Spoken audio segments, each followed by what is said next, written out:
मेरा पानी उतरता देख मेरे किनारे पर घर मत बसा लेना, मैं समंदर हूं, लौट कर वापिस आऊंगा।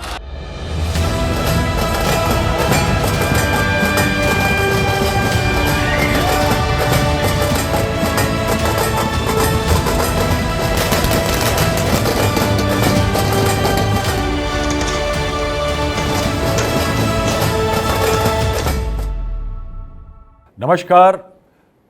चुनावों की इस खास पेशकश में जिसमें आपका स्वागत है। मैं हूं राहुल श्रीवास्तव। महाराष्ट्र और झारखंड विधानसभा के चुनावों के नतीजे आ चुके हैं लगभग। अब हालात क्या हैं? हालात वही हैं जो एक पुराना हिंदी फिल्म का गाना कहता है कि कहीं बजती है शहनाई तो कहीं मातम भी होते हैं। अब देखिए क्या हुआ है। दोपहर में जैसे ही क्लियर ट्रेंड शुरू हुए तो मौजूदा मुख्यमंत्री एकनाथ शिंदे के घर में, ऑफिशियल घर में, उनके सुपुत्र श्रीकांत शिंदे जो सांसद हैं शिवसेना के, उन्होंने अपने कार्यकर्ताओं को जो घर में थे उनको मिठाई खिलाई। दूसरी तरफ देवेंद्र फडणवीस उप मुख्यमंत्री, पूर्व मुख्यमंत्री, अपने कार्यकर्ताओं के साथ जलेबी तलते दिखाई दिए। बहरहाल उससे पहले खुशी के मारे कुछ कार्यकर्ताओं ने देवेंद्र फडणवीस को गोद में भी उठा लिया था। यानी अजीत पवार जी के घर के बाहर ढोल भी बजे थे, तमाम नेताओं ने सड़कों में उतरे, कार्यकर्ताओं ने जश्न मनाया। ये सब क्यों हो रहा है? ये हो इसलिए रहा है कि कल तक अटकलें लग रही थीं। 3 एग्जिट पोल कह रहे थे कि हंग वर्डिक्ट आएगा। जो बेस्ट मार्जिन दे रहे थे वो कह रहे थे कि 118 से 175 आएगा, यानी 118 महायुति के लिए 118 से 175 की एक बैंड दे रहे थे। लेकिन साहब सब उल्टा हो गया है। महाराष्ट्र में मैंडेट नहीं, महायुति के लिए सुनामी आई है। 4-5 घंटे की काउंटिंग के बाद यक्ष प्रश्न नहीं बचे थे। प्रश्न सिर्फ यह बचा था कि मुख्यमंत्री कौन होगा। यानी इतना क्लियर मैंडेट, इतना स्ट्रॉन्ग मैंडेट महाराष्ट्र की जनता ने दिया है। यह नहीं कि कौन किसके साथ जाएगा, कौन टूटेगा, कौन किससे जुड़ेगा, कितने नोट दिए जाएंगे विधायकों को खरीदने के लिए। मैंडेट साफ था। सवाल यही था कि मुख्यमंत्री कौन बनेगा। अब अगर क्लियर मैंडेट होता है तो लोगों को उम्मीद होती है कि पता लग जाएगी भाई मुख्यमंत्री कौन होगा, जीते हुए दल का या फॉर्मेशन का। लेकिन 288 में से 230 के करीब सीटें जीतने के बाद या लीड करने के बावजूद महायुति लग रहा है महाराष्ट्र की जनता को 2 दिन करीब कम से कम वेट करवाएगी कि उनका मुख्यमंत्री कौन होगा। अब नतीजे क्या हैं, क्यों हैं, कैसे हैं, इसका आकलन बाद में करेंगे। लेकिन पहले मैं एक बात कहना चाहूँगा कि मैं महाराष्ट्र के वोटर को सलाम करता हूँ। इसलिए कि आपको अगर देखा हो तो महीनों से कितना कैंपेन का शोर था। 2019 से इनफैक्ट एक कवायद शुरू हो गई थी कि 2024 में क्या होगा, या उससे पहले चुनाव हो गए तो क्या होगा। 3 सरकार, 3 मुख्यमंत्री, 4 उप मुख्यमंत्री हुए। कितने प्रलोभन थे। सरकारों ने क्या क्या वायदा किए। सरकार महायुति ने 1500 रुपये का महिलाओं को लाड़की योजना का पैसा दिया, दिवाली के पहले दिया, फायदा हुआ। तो कांग्रेस ने पहले, विकास अघाड़ी ने विरोध करके बाद में कहा कि 3000 दे देंगे। कितने झूठे सच्चे वायदे सुने होंगे जनता ने। माल बटा, मदिरा वितरण तक हुआ, इसकी खबरें आईं। लेकिन अर्जुन की तरह सारी कॉम्प्लेक्सिटीज को नाप तोल कर वोटर ने मछली की आंख को देखा। सिर्फ एक बटन दबाया, बीप की आवाज आई और जनमत दे दिया। अब कमाल है ये, कैसे करता है ये वोटर कि अपनी रोज़मर्रा की परेशानियां, दाल रोटी के लिए परेशान होना, धक्के खाना, दफ्तर, नौकरी, बारिश, धूप, सड़क, बिजली, पानी का अभाव, बच्चों का स्कूल, बच्चों का कॉलेज, उधार, कर्जा, खेत खलिहान, किराए का मकान, ये सब कॉम्प्लेक्सिटीज़ के बावजूद वो क्लियर मैंडेट देता है। अब आइए देखिए कि मई-जून 2024 के लोकसभा चुनावों से तस्वीर कितनी बदल गई है। इसीलिए अंग्रेजी में कहा जाता है that in Indian politics even a week is a long time. और मई-जून से लेकर के अभी तक में तुम सब 5 महीने बीत चुके हैं। तो 5 महीना तो हिंदुस्तान की राजनीति में महाराष्ट्र के चुनावों ने सिद्ध कर दिया कि साहब सब कुछ बदल सकता है। अब देखिए क्या बदला कि इस समय पे अगर असेंबली के चुनाव के रिजल्ट देखें 288 में से आखिरी खबर मिलने तक, इस प्रोग्राम की रिकॉर्डिंग तक, तो बीजेपी 133 सीटों पर आगे थी, लड़ी थी 149, यानी स्ट्राइक रेट उसका इस समय पे, रिजल्ट्स पूरे जब डिक्लेयर हो जाएंगे बाद में तय करेंगे, 85 से 89% है। बीजेपी का स्ट्राइक रेट 85 से 89% है, यानी 10 में से 8 या 9 सीटें बीजेपी जीत रही है जितनी लड़ी थी। इसी बीजेपी की हालत ये थी कि लोकसभा में उसका स्ट्राइक रेट 32% था, 32%, यानी इजाफा अगर हुआ है तो 55% से ज्यादा का इजाफा हुआ है। दूसरी तरफ देखिए कि शिवसेना, एकनाथ शिंदे वाली जो है शिवसेना, ये 57 सीटें लेकर के इस समय खड़ी है। कंटेस्ट की थी 81 सीटें, यानी 81 लड़े थे, 57 सीटें लीड कर रहे हैं या जीत चुके हैं, यानी स्ट्राइक रेट है 70% का, 70% का स्ट्राइक रेट है। इसी एकनाथ शिंदे की शिवसेना का लोकसभा चुनावों में सिर्फ 47% का स्ट्राइक रेट था। एनसीपी अजीत पवार की जो है पास इस समय, वो लीड कर रही है या जीत रही है 41 सीटों पर। कंटेस्ट की थी कितनी? 59, यानी 59 में से 41 सीटें जीत रही है। स्ट्राइक रेट है लगभग 70% का, और इसी पार्टी का लोकसभा चुनावों में स्ट्राइक रेट था 25% का। दूसरी तरफ महाविकास अघाड़ी की बात करें तो देखिए उनकी हालात क्या बदले हैं। कांग्रेस पार्टी ने 102-103 सीटें लड़ी थीं, जीत रही है महज या लीड कर रही है 15 सीटों पे, यानी स्ट्राइक रेट हुआ 14% का, कि लोकसभा में 76.4% का इसका स्ट्राइक रेट था कांग्रेस पार्टी का। शरद पवार की एनसीपी एसपी, इन्होंने इस बार 86 सीटें कंटेस्ट करी थी, जीते हैं या लीड कर रहे हैं 10 में, यानी स्ट्राइक रेट हुआ 11.6% का, महज 11.6%। लोकसभा में उनका स्ट्राइक रेट बताएं आपको, 80%। उसके बाद आती है शिवसेना उद्धव बाला साहब ठाकरे ग्रुप पार्टी, इन्होंने सीटें लड़ी 95, लीडिंग या जीत रहे हैं सीटें महज 20, यानी स्ट्राइक रेट है 23.5%। दूसरी तरफ लोकसभा में इनका स्ट्राइक रेट था 42%। हर चुनाव में बहुत सारे दिग्गज जीतते हैं, बहुत सारे दिग्गज हारते हैं, और पार्टी की माली हालत क्या है जनता के बीच में, शायद ये बता देता है कि कौन सी पार्टी के बड़े नेता या बड़े शहतीर गिर रहे हैं। जीतने वालों में एकनाथ शिंदे मुख्यमंत्री जो मौजूदा हैं, वो कोपरी पाचपखड़ी सीट से जीत गए हैं। देवेंद्र फडणवीस जो उप मुख्यमंत्री हैं मौजूदा, वो नागपुर साउथ वेस्ट सीट से जीत गए हैं। दूसरे उप मुख्यमंत्री जो हैं अजीत पवार, वो बारामती से जीत गए हैं। ये एक क्लासिक क्लैश था, ये परिवार वर्सेस परिवार क्लैश था। यहाँ पे योगेंद्र पवार एनसीपी शरद पवार पार्टी के उम्मीदवार थे, ये शरद पवार के पोते हैं। इधर वर्ली में आदित्य ठाकरे जो बाला साहब ठाकरे के पोते हैं, वो चुनाव जीत गए हैं। मिलिंद देवरा जो कि मुरली देवरा कांग्रेस के दिग्गज नेता हुआ करते थे, उनके सुपुत्र हैं, उनसे चुनाव जीत गए हैं। कामठी सीट पे बीजेपी के जो स्टेट प्रेसिडेंट है चंद्रशेखर बावनकुले, वो जीत गए हैं। कोलाबा में राहुल नरवेकर हैं, वो जीत गए हैं बीजेपी के। मानखुर्द शिवाजी नगर से अबू आजमी समाजवादी पार्टी के छगन भुजबल एनसीपी के नेता हैं, जीत गए हैं। कराड़ साउथ से अतुल सुरेश भोंसले जीत गए हैं। इनका नाम क्यों ले रहा हूं मैं, ये बीजेपी के नेता हैं। ये कराड़ साउथ क्रिटिकल सीट थी क्योंकि यहां पृथ्वीराज चव्हाण जो कांग्रेस के पूर्व मुख्यमंत्री थे, वो भी चुनाव हार गए हैं।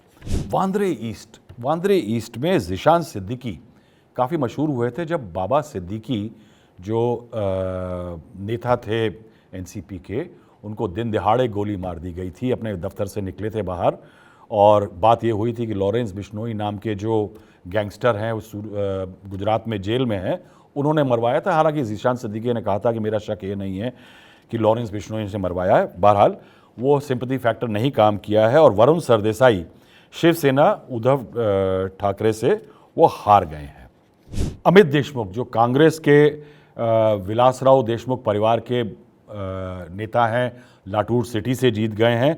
लेकिन उनके भाई जो थे छोटे धीरज देशमुख जो कांग्रेस के उम्मीदवार थे, वो बीजेपी के काशीराम कराड़ से चुनाव हार गए हैं लाटूर रूरल से। इनफैक्ट अमित देशमुख के खिलाफ शिवराज पाटिल जो कांग्रेस के गृह मंत्री थे, एक समय यूपीए में बड़े कांग्रेसी नेता थे, लाटूर इलाके से कई बार उन्होंने लोकसभा चुनाव भी जीता।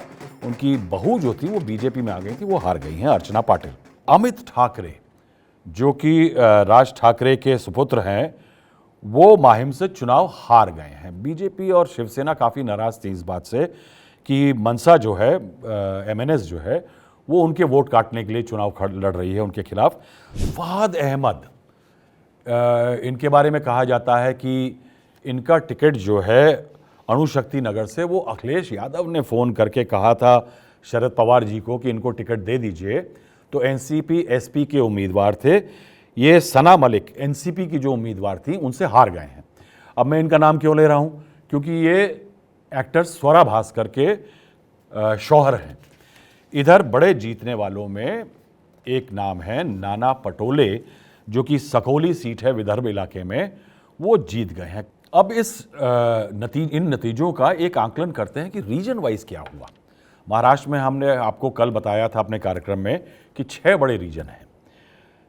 इंटरेस्टिंग चीज़ यह है कि अगर लीड मिली है, इस तरह की जो जीत की पोजीशन आई है महायुति की, तो महायुति अलायंस जो है उसका वोट शेयर जो 3 बड़े इंपॉर्टेंट रीजन हैं महाराष्ट्र के, कोंकण, नॉर्थ महाराष्ट्र और वेस्टर्न महाराष्ट्र, इन तीनों रीजन में जहां लोकसभा में सेटबैक्स हुए थे महायुति को, इन तीनों रीजन कोंकण, नॉर्थ और वेस्टर्न महाराष्ट्र में, जो कि एक समय पे कांग्रेस और एनसीपी का गढ़ हुआ करता था, वहां 50% से ज़्यादा वोट मिला है। उसी तरह से अगर एनालाइज करें तो 6 जो रीजन हैं, विदर्भ मराठवाड़ा को अगर शामिल कर लें तो 6 रीजन में महायुति का वोट शेयर बड़ा है, लेकिन 3 रीजन में 50% से अधिक गया है। दूसरी तरफ महाविकास आघाड़ी के जो वोट शेयर की बात करें तो नॉर्थ महाराष्ट्र जैसे क्रिटिकल इलाके में 28.60 का वोट शेयर रहा है। उनके लिए ये वीकेस्ट रीजन है। अब विदर्भ जो है 62 के करीब सीटें हैं, ये बहुत क्रूशियल इलाका था। विदर्भ में देखिए क्या हुआ है कि विदर्भ में बीजेपी और महायुति जो थे वो धुल गए थे। लोकसभा चुनावों में 10 में से सिर्फ 3 सीटें महायुति ला पाई थी। अब देखिए इधर क्या हुआ है। महायुति अलायंस ने करीब 48% वोट सिक्योर किया है विदर्भ रीजन में 2024 के असेंबली चुनावों में। और आंकड़ा देखिए कि अगर 48% वोट शेयर लिया है तो 6% का लोकसभा के मुकाबले जंप आया है विदर्भ रीजन में महायुति के लिए, महाविकास आघाड़ी के डिक्लाइन के होते। इधर महाविकास आघाड़ी का जो वोट शेयर है विदर्भ में वो 36.1% आ गया है। 9.4% उसका वोट घट गया विदर्भ में। एक और ट्रेंड दिखा है, महाराष्ट्र में लोकसभा चुनावों के समय बीजेपी और महायुति को नुकसान हुआ था एग्रेरियन और रूरल डिस्ट्रेस के कारण, यानी ग्रामीण इलाकों में नाराजगी थी और किसानों में नाराजगी थी। अब रूरल एरियाज का मैं आपको हाल बताता हूं कि महायुति अलायंस को लगभग 50% वोट मिला है असेंबली चुनाव में 2024 में। यानी पिछली बार लोकसभा से अगर मुकाबला करें, इस बार अगर 50% 49.3 मिला है, लोकसभा चुनाव में 9.8% का इजाफा हुआ है। यानी करीब 10% रूरल महाराष्ट्र में महायुति को फायदा हुआ है वोट का। दूसरी तरफ एमवीए अलायंस का जो वोट शेयर है वो रूरल एरियाज में 34.4% आ गया है। करीब 10% पॉइंट उनका वोट शेयर रूरल महाराष्ट्र में घटा है 2024 लोकसभा के मुकाबले में। यानी 10% का लॉस हुआ महाविकास आघाड़ी को और 9.8% का फायदा हुआ बीजेपी को। यानी महाविकास आघाड़ी के लॉस का डायरेक्ट बेनिफिशियरी अगर कोई है तो वो बीजेपी और महायुति बन गए। दूसरी तरफ आइए कि महायुति ने अगर फार्म डिस्ट्रेस था तो उसको क्या किया। किसानों की जरूरत थी तो उन्होंने मौका देख करके, सरकार अपनी थी तो बिजली की एक क्वांटम फ्री कर दी, फ्री बिजली। जो प्याज उगाने वाले किसान थे उनको परेशानी हो रही थी, तो उनको इंसेंटिवाइज करने के लिए, उनका फायदा पहुंचाने के लिए प्याज के एक्सपोर्ट्स पर इंसेंटिव लगा दिया। डायरेक्ट बेनिफिट किसानों को हुआ। सोयाबीन काफ़ी इलाकों में उगाया जाता है, विदर्भ और मराठवाड़ा के आसपास के इलाकों में। वहाँ भी फार्मर्स को डिस्ट्रेस था क्योंकि सोयाबीन का रेट नहीं मिल रहा था। अड़हैती जो थे वो परेशान करते थे कि आपके में नमी आ गई है, मॉइस्चर आ गया है, तो किसानों की जो क्रॉप होती थी वो रिजेक्ट हो जाती थी या उनको बाहर पैसा कम मिलता था। लगभग ऐसा भी हाल था कि कई जगह पे उनको जो एमएसपी तय हुई है उसका आधा पैसा मिलता था। सरकार ने क्या किया कि किसानों से बातचीत करी और जो नमी का लिमिट होता है वो 12% हुआ करता था, उसको 15% ले गए। यानी जो नमी का कंटेंट है सोयाबीन में उसको 12 से 15% ले गए। इससे ऐसा नहीं है कि बहुत रिलीफ हो गया फार्मर को, लेकिन एक सिग्नल गया किसानों में कि कहीं ना कहीं ये सरकार है जो सुनती है और रेमेडी करने के तरीके ढूंढती है। लेकिन साहब, राजनीति जो है वो नेता करते हैं, they are the practitioners of politics. लेकिन एक राजनीति होती है विच द पब्लिक परसीव्स, जो जनता ग्रहण करती है, जनता ये समझती है, उसका आकलन करती है कि कितना सही है, कितना गलत है, इसने क्या किया, क्या नहीं किया। तो मैं इस कॉन्टेस्ट को, जो महायुति वर्सेस एमवीए है, महाविकास अघाड़ी, इस कॉन्टेस्ट को अलग अलग लेवल पे डिवाइड करता हूं। तो पहला जो मेरा एनालिसिस है या समीक्षा है इन चुनावों पे, मैं कहूंगा वो टॉप नेतृत्व की है। टॉप नेतृत्व यानी नरेंद्र मोदी बीजेपी की तरफ से और राहुल गांधी कांग्रेस की तरफ से। मैं काफी दिन महाराष्ट्र में रहा और मुझे कुछ चीजें दिखाई दी जो कि ग्राउंड पे दिख रही थी। हमने एक चीज नोटिस करी कि अगर मान लीजिए लाड़की बहन योजना एक सफल मैसेज था बीजेपी की तरफ से या महायुति की तरफ से, तो उसके पोस्टर्स में ज़्यादातर जगह पर हमको एकनाथ शिंदे दिखाई दिए या देवेंद्र फडणवीस दिखाई दिए।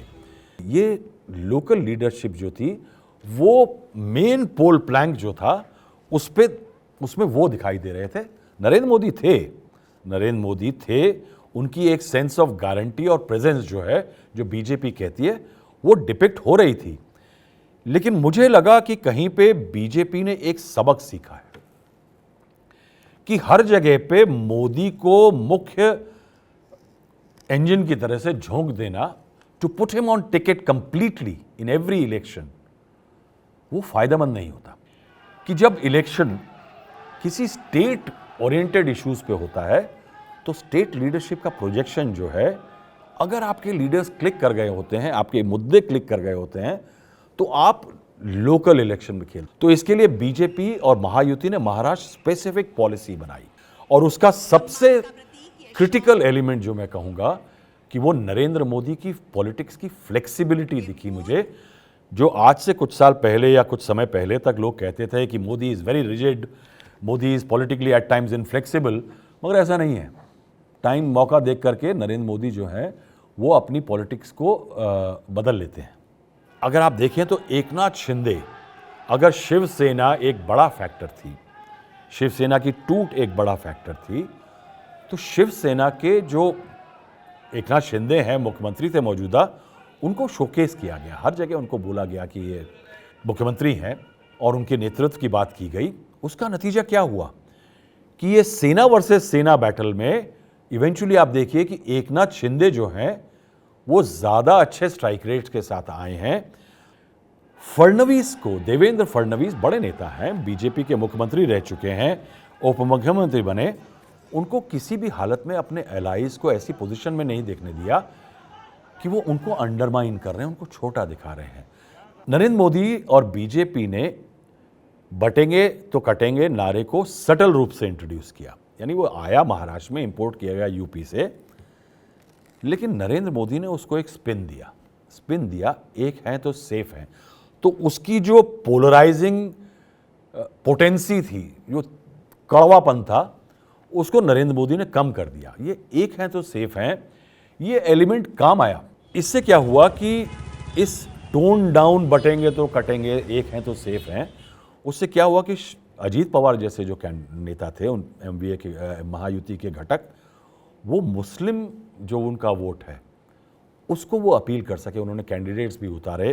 बीजेपी का जो यूपी ब्रांड ऑफ हिंदुत्व है, बीजेपी ने हिंदुत्व को प्ले दिया यानी रवानी दी, लेकिन यूपी ब्रांड का हिंदुत्व यहां नहीं थोपा। उससे शिवसेना ब्रांड ऑफ हिंदुत्व वो ज्यादा प्रखर रहा, लेकिन उसका असर ये हुआ कि महाराष्ट्र की जो अस्मिता है, प्राइड है, उसके अंदर बाला साहब ठाकरे ब्रांड ऑफ हिंदुत्व और शिवाजी ये ब्रांड ऑफ नेशनलिज्म जो है वो थ्राइव कर पाया। दूसरी तरफ अगर मैं राहुल गांधी की बात करूं, कांग्रेस के नेता थे, सबसे बड़ी पार्टी है महाराष्ट्र की, देश की बीजेपी की बात की सबसे बड़ी पार्टी है। मुझे ये लगा कि Rahul Gandhi and the Congress party was more intent on serving old wine in a new bottle. उनका मुख्य स्टे, मेन स्टे अगर दिखाई दिया तो लाल रंग की कॉन्स्टिट्यूशन की किताब दिखाई दी। सोयाबीन जैसे मुद्दे उन्होंने उठाए, लेकिन क्या कांग्रेस का मुद्दा था, महा विकास आघाड़ी का मुख्य मुद्दा सोयाबीन, फार्म डिस्ट्रेस ये सब था? नहीं। जो महाविकास आघाड़ी का मुख्य मुद्दे थे वो शायद वही रहे जो लोकसभा के चुनावों के टाइम में थे। वो मामला 2024 के लोकसभा के चुनावों में सक्सीड कर गया था। अब क्या है कि मेरी एक फॉर्मूले पे मेरी फिल्म हिट हो गई, तो मेरे को लगा कि अमिताभ बच्चन मेरा इस फॉर्मूले में हिट हो गया है तो मैं उसी तरह की एक और फिल्म उतार दूं, लेकिन वो सक्सीड नहीं हो पाया है, क्योंकि एक चेक एक बार ही कैश होता है, बार बार नहीं कैश हुआ करता है। मैं अगर कहूं कि ये गलती नई नहीं है, ये गलती पुरानी है, और बहुत पुरानी नहीं है। अभी हरियाणा के चुनावों में अगर आप देखें तो कांग्रेस पार्टी लगभग जीता हुआ लग रहा था जो चुनाव, वो बीजेपी से हार गई। वहां राहुल गांधी के मुख्य मुद्दे क्या थे? मुख्य मुद्दा था कॉन्स्टिट्यूशन। ये एक लैक ऑफ फ्लेक्सिबिलिटी है। उन्होंने महाविकास आघाड़ी के नेताओं के साथ मिलकर के एक रणनीति महाराष्ट्र स्पेसिफिक नहीं बनाई। उसके बाद अडानी अंबानी भी राहुल गांधी का फेवरेट टॉपिक है। अभी पार्लियामेंट सेशन शुरू होगा, उसमें भी उठेगा। लेकिन आप एक बात याद रखिए कि अडानी अंबानी इंडस्ट्रियलिस्ट्स हैं जिनका महाराष्ट्र बैकयार्ड है। Maharashtra is all about industrial entrepreneurship. Maharashtra is all about money making and profit. Mumbai देश का बिजनेस हब है, वहां पैसा बनाते हैं लोग, पैसा लगाते हैं, पैसा कमाते हैं, उस पैसे से और इंडस्ट्री लगाते हैं, उससे लोगों को रोजगार देते हैं। ये ड्राइव करती है वहां की money making and profit is the DNA of Mumbai and Maharashtra. अब आते हैं कोहेशन ऑफ अलायंसेस पे। अलायंसेस कैसे काम किए? कांग्रेस, एनसीपी और शिवसेना, उद्धव बाला साहब ठाकरे, इनके अलायंस में एक कमी आई चुनावों में लोकसभा की जीत के बाद। क्या है कि लोकसभा की जीत जो थी महाराष्ट्र की, जिसमें 30 के करीब सीटें आई महाविकास आघाड़ी की और 17 आई महायुति की, उसने एक नशा दिया। और उस नशे के कारण क्या हुआ कि जब लोकसभा जून में जीत गए तो महाविकास आघाड़ी को लगा कि जब लोकसभा जीत गए अब तो असेंबली का खेल खत्म, हम ही जीतेंगे। तो जब जीत का स्वाद लग जाता है तो क्या होता है कि आप दिल की जो हिलोरें होती हैं वो उठने लगती हैं कि साहब अब की बार अगर हम जीतने वाले हैं विधानसभा, क्योंकि लोकसभा जीत चुके हैं तो ज़्यादा सीट लड़ेंगे, हमारी ज़्यादा सीटें आ गई तो मुख्यमंत्री हमारा होगा। ये एक इंटरनल सीट शेयरिंग में कॉन्टेस्ट शुरू हुआ। उसका नतीजा ये हुआ कि शिवसेना और अजीत पवार, शिवसेना और शरद पवार की एनसीपी जो थे, यूबीटी और एनसीपी शरद पवार, उन्होंने जितनी जीत की उनकी क्षमता थी उससे ज़्यादा सीटें ले ली। विनेबिलिटी क्राइटेरिया जो है वो एमवीए ने सैक्रिफाइस किया। उसके बाद एक इंटरनल रेस थी चीफ मिनिस्टरशिप की। जैसे मैंने कहा, उद्धव ठाकरे फैक्शन जो है उनके क्लियर अरमान थे कि वो सीटें ज़्यादा इसलिए चाहते थे कि अगर ज़्यादा जीतें तो वो मुख्यमंत्री की रेस में आए।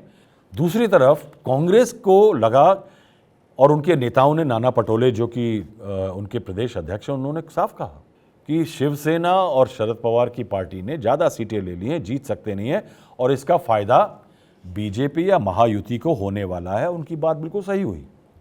उसके बाद मामला आता है कि इस चुनावों में दो बड़े क्रिटिकल एलिमेंट थे। एक था लेगेसी, विरासत, और दूसरा था गद्दार या गद्दारी। इस पे मेरे ख्याल से अब कोई प्रश्न चिन्ह नहीं बचा है। सारे आरोप जो हैं वो बैठ गए हैं।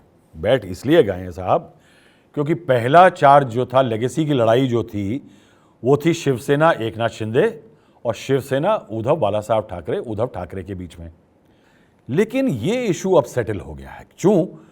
क्योंकि शिवसेना एकनाथ शिंदे जो है वो इस चुनावों में 57 सीटें जीती है। दूसरी तरफ जो शिवसेना उद्धव ठाकरे है वो 2019 में बीजेपी के साथ 56 सीटें जीती थी। लेकिन इस बार वोट पड़ा है 57 सीटों का एकनाथ शिंदे की शिवसेना के लिए। तो ये लेगेसी इशू जो है ये लगभग अब सेटल हो गया है। दूसरी तरफ शरद पवार एनसीपी का जो लेगेसी का इशू है वो भी लगभग अब सेटल हो गया है। शरद पवार एनसीपी जो थी, जो पूर्ण एनसीपी थी, टूट नहीं हुई थी, 2019 में 54 सीटें लाई थी। 54 seats in 2019 to Sharad Pawar. उस समय पे एनसीपी एक अजीत पवार नहीं थी, अजीत पवार शरद पवार के साथ थे। इस बार उनका क्या हाल हुआ है 2024 में? 54 से लुढ़क करके 10 सीटों पर आकर लगभग आ गए हैं लीड और विनिंग में। यानी 44 सीटों का नुकसान हुआ है शरद पवार एनसीपी को। और अजीत पवार की पार्टी जो लोकसभा में सिर्फ एक सीट ला पाई थी, 2024 में 41 सीटें लाई है। 41 सीटों पे लीड या जीत रही है। यानी 44 सीटों का नुकसान होता है शरद पवार को, वो 10 पे आ जाते हैं। 41 सीटें जो है वो अजीत पवार एनसीपी जीत जाती है। अब ऐसे चुनावों में क्या होता है कि जश्न और मातम, मैंने आपको बताया कि तमाम दफ्तरों और घरों के बाहर आज सन्नाटा भी था। तो एक पुराना राग शुरू हो गया है कि ईवीएम में गड़बड़ है। हमारी चिंता का विषय है लोकतंत्र, हमारी चिंता का विषय है चुनावी पारदर्शिता, हमारी चिंता का विषय है कि क्या इतने साल इस तरह से पिछले दरवाजे से सरकार बनाई, सरकार बनाने के बाद एंटी इनकम्बेंसी का रिवर्स हो सकता है क्या बीजेपी के लिए? उस वक्त भी हमने कहा था मोदी जी हार गए हैं, लेकिन चाहे महाराष्ट्र हो चाहे और स्टेट में गड़बड़ की है। एक प्रश्न यहाँ पे मैं पार्टिसिपेशन का, जो टॉप लीडरशिप का है, किस तरह का रोल प्ले किया है। अगर हम बात कर रहे हैं नरेंद्र मोदी और महायुति और राहुल गांधी और महाविकास अघाड़ी की, तो नरेंद्र मोदी ने करीब 106 असेंबली सेगमेंट्स को कवर किया 10 रैलीज के जरिए। अमित शाह 38 सेगमेंट्स को एड्रेस किया 16 रैलीज का। दोनों का आप देखिए प्रेजेंस जो है उत्तर प्रदेश जैसे राज्य के मुकाबले कम था, गुजरात में और भी ज़्यादा होता है। इधर एकनाथ शिंदे ने रिकॉर्ड तोड़ा। अगर वो कहेंगे कैंपेन के मुखिया थे तो गलत अतिशोक्ति नहीं होगी। उन्होंने 75 रैली करी, कार्यकर्ताओं की मीटिंग और ये सब अगर छोड़ दें तो 75 रैली करी एकनाथ शिंदे ने। नितिन गडकरी, हालांकि वो अपने आप को कहते हैं महाराष्ट्र पॉलिटिक्स से दूर हो, लेकिन उन्होंने 72 रैली और तमाम रोड शो किए, खासकर विदर्भ इलाके में जहां बीजेपी और महायुति की स्टैंडिंग सुधरी है। अजीत पवार 57 रैली करी उन्होंने। उनके मुकाबले उनके चाचा जो हैं शरद पवार, उन्होंने एनसीपी शरद पवार के लिए और महाविकास अघाड़ी के लिए 55 रैली करी। यानी इतने सीनियर लोग भी 55 रैली उन्होंने करी। उनके मुकाबले अगर आप देखें, जैसे मैंने पहले कहा था कि राहुल गांधी की सिर्फ 7 रैलियां हुई पूरे महाराष्ट्र जैसे 288 सीटों के क्रिटिकल चुनाव में। मल्लिकार्जुन खड़गे जो कि कांग्रेस के अध्यक्ष हैं, उन्होंने सिर्फ 9 रैलियां करी। अब हर चुनाव का एक बड़ा फ्लैगशिप होता है। फ्लैगशिप मतलब वो जो कि स्विंग फैक्टर माना जाता है। और अगर कहें कि महाराष्ट्र में agrarian distress, farm distress, inflation जैसी और बेरोजगारी जैसी तमाम परेशानियां थीं, तो महिला वर्ग को रिझाने के लिए महायुति ने अपनी तरफ से तुरुप का इक्का फेंका। और किसी भी एनालिस्ट से पूछिए, ज़मीन पे किसी भी वोटर से पूछिए, तो लाड़की बहन योजना एक टिलिंग फैक्टर बनी है इस चुनावों में। पहले आकलन करते हैं कि क्या दर्शाता है कि ऐसा कुछ इम्पैक्ट आया है। 2019 के चुनावों में पुरुषों ने 62% करीब वोट किया था, 62.7%।